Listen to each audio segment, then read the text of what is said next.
In this video, I'm going to give you a brief introduction to factoring. Now, let's look at the definitions of factoring. To factor a polynomial is to find an equivalent expression that is a product. Okay, key word here is product. Okay. An equivalent expression of this type is called the factorization of the polynomial. Now, let's go back to the previous definition of a product. Like if we had 3 times 5 is equal to 15. 15 is known as the product, and the 3 and the 5 are known as the factors. So here, when we're trying to factor something, we're trying to give an expression here and break it up as a product of terms. So now let's go ahead and focus on these polynomials that we have. So in our first one, I want to factor the following. So here we have 3 terms. This is a trinomial. And when I look at these 3 terms, what factor do they have in common? And as we see, they all have a factor of 2 within there. So we can factor out a 2, so we'll say this is equal to, and when we pull the 2x squared, the 2 out of that, we'll get an x squared left over. When we pull out 2 out of 2x, we just have 1x. And we pull out 2 out of the 8, makes us a 4. And so here we'll have 2 times the x squared plus x minus 4. You can always check your work with this, and to check your work, all we got to do is we have to distribute these terms. And if I distribute it, what we'll have here is 2 times the x squared plus 2 times the x minus the 8. And that's what we start off with, and so therefore this checks out to be okay. Let's go to our next one here. So for number 2, we have negative 5y squared minus 10y squared. Now, in our leading term here, if you ever see a negative, go ahead and factor that out as well. It's always good to start off with a positive term when you're looking at a factor. So if I look at the negative 5y squared and the negative 10y, what do you see as a common factor? And so what I see is they both have a factor of 5, and they both have a factor of y. So therefore, what I'm going to pull out, I'll pull out a negative, and they both had a 5 and a y. And let's see what's left over. Now, one important thing too is, as you see, we have 2 terms here. And as we factor out one term, we should have 2 terms left over with this. Because when we distribute this negative 5y, if we wanted to check this, should come up with the 2 terms that we had previously. So when I factor out a negative 5y from negative 5y squared, what do you have left after that? And so what I see is we still have a y left over, because 5y times y makes this 5y squared. And so when I pull in a negative 5y from a negative 10y, let's see, negative 10 divided by negative 5 is a positive 2. And when I pull out a y, we only have 1 left over. So here we have a product of 2 terms, the negative 5y with a y plus 2, and thus that is our answer. Let's look at a couple more problems here.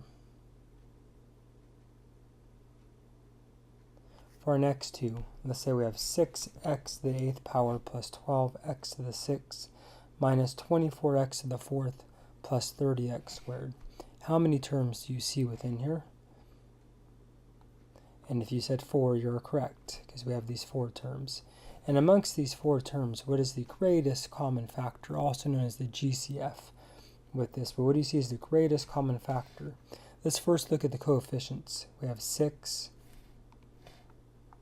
12, 24, and 30. So what I see, I don't know if you see the same too, but 6 is a factor of each of these. Therefore, I'll say this is equal to, let's pull out a 6. And now let's look at the variables here, x to the 8th, x squared, x to the 4th, x to the 6th, I mean x to the 4th, and x squared. And so they all have x squared contained within there. So when I pull out a 6x squared out of each of these terms, what do you have left over? So 6 divided by 6 is 1. X to the 8th over x squared is x to the 6th. We still have 6 x's left over after we take out 2 of them. I see 12 divided by 6 is 2. X to the 6th divided by x squared we still have 4 left over. 24 divided by 6 is 4. So I have 2 left over of the x's. 30 divided by 6 is 5. And we took out the x squared, so we can leave that off. And this is what we have as our answer. Let's go to another one. How about x squared, x minus 7, minus 3 times x minus 7. So since we're multiplying these terms within here, we have 2 terms essentially in here. This minus separates it amongst them. So here in these 2 terms, do you see any common factors amongst them? So if I look at the x squared and the 3, and that's not common. But as I see, I don't know if you see this also, but they both have an x minus 7. So since they both have an x minus 7, that means I can factor out. That's the common factor of both of these terms. So when I factor out the x minus 7 from the first one, what is left over? So when I cancel that out, divide this out, we see we have an x squared left over. And when I factor out the x minus 7 out of here, you have a minus 3. So therefore we have x minus 7 times x squared minus 3. And this will be your answer. See, if I wanted to check this, how do we do this? So we're going to take this x minus 7 and distribute it amongst the x squared and the negative 3. So if I looked at this, that would have been x squared times x minus 7 minus 3 times that x minus 7. That's exactly what we started with, so we know our answer is correct. Let's move on. So for our next one, let's say we have 3z times 4z plus 1 plus the 4z plus 1. Now if you look and see how many terms we have, here we have 2 terms. So here's the first one plus the second one. Now what do these 2 terms have in common? So if you see, they both have this 4z plus 1 in common from both of these terms. So when I pull this out, I'm just pulling one out of them. What is left over in our first one? And as you see, there's a 3z. And as I pull it out of the second one, now just don't leave it off. Remember, I have 2 terms, so here we need 2 terms with this. But if you see, that's an invisible 1 in front of here. So therefore, we need this plus 1 to work with this. And that right there is our answer. Again, you can check this. Distribute the 4z plus 1 to both the terms. And so we have 3z times 4z plus 1 plus the 1 of the 4z plus 1. So for number 6, here we have 4 terms. And so if I first take a look at the GCF of all these, you first look at the coefficients. And with these coefficients, we see we have nothing in common. And if you look at all the x terms, they don't share any x's amongst all of them. Now, whenever you see 4 terms like this, if there's no common factor, we should use what's called factor by grouping. And the most common, not all the time, but most of the time, as we'll see in this class, grab the first 2 terms and group them together, and grab the last 2 terms and group them together. Now, amongst this first group, do you see a common factor amongst these? So if we look at, again, the coefficients 10 and 25, there's a factor of 5. With x cubed and x squared, there's an x squared. And what do we have left over? So 10 divided by 5 is 2. X cubed and x squared has 1x left over. Minus 5. Now if I look at the 2x minus 5, they have no common factors. I'm just going to rewrite that. 2x minus 5. So as we see, we have 2 terms here. And like we did in the previous 2 problems, do these have a common factor? So most of the time with factor by grouping, you'll have it where there's a common binomial or some type of polynomial out there we can factor out. So as you see, they both have this 2x minus 5. And what would be left over from this? So when I pull out the 2x minus 5 from the first one, you have 5x squared. And we pull out from the second one, we have that plus 1. Don't forget this plus 1. It's very important to do so. And that is our answer. Again, you can check your work. distribute all those terms, and you should get what's above what we started off with. Now, one more question I have students ask, is it correct if you write the answer as 5x squared plus 1 times 2x minus 5?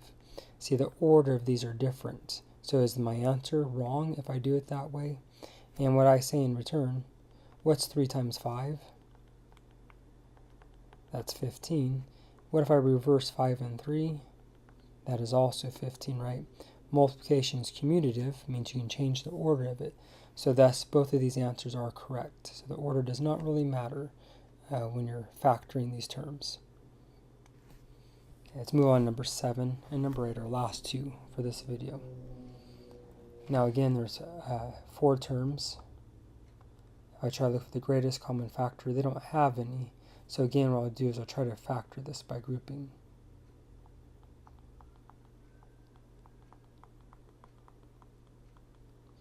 And since there's a negative in there, I always try to put a plus in between, but kind of keep that negative in front. Because what I have to is to factor out a negative, and so I try not to do it until the second step. But you can at this time, just as long as you factor out a negative out of both of these terms, not just the first one. That's where a common mistake is made. Now, from our first two with this, if you see a common factor, x squared is your greatest common factor, you can factor out of those. And so we'll see we have a 5x plus 4 from this term. And as I see, 2 is a factor of 10 and 8, so we can factor out a negative 2.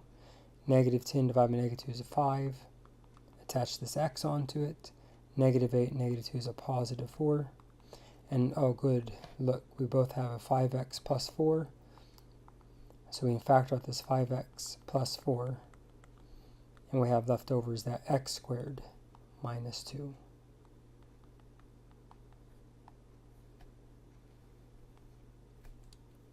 Again, you can check this work, distribute these terms, and you should get what we start off with if you're just checking this work. And for our last one here, again, there's 4 terms. If you look at the first 4 terms, they have a greatest common factor. No, they don't share any common term. So what I'll do is I will take the first 2 terms and group them. I'll put a plus. Keep this negative 5x minus 25 as the second 2 terms. What do the first 2 share? A 3x squared. And so I have x plus 6.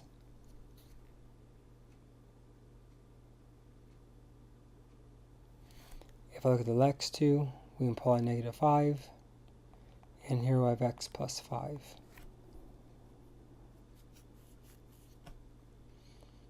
Let's see, anything the same? Is this x plus 6 and x plus 5 the same? And the answer is no. You can try to rearrange this any other way. Possibly you can factor this. But since we can't do this, this is actually not factorable. This is what's called a prime polynomial. Just like a prime number can only be factored by 1 in itself, this polynomial does not have a factor that we can factor out of this term. You can also say it cannot be factored.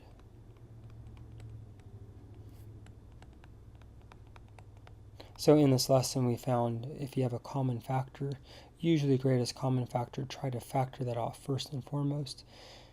And if you have 4 terms, if it doesn't have a greatest common factor, try to go ahead and factor it by grouping and see if you can come up with an answer. Hope all went well.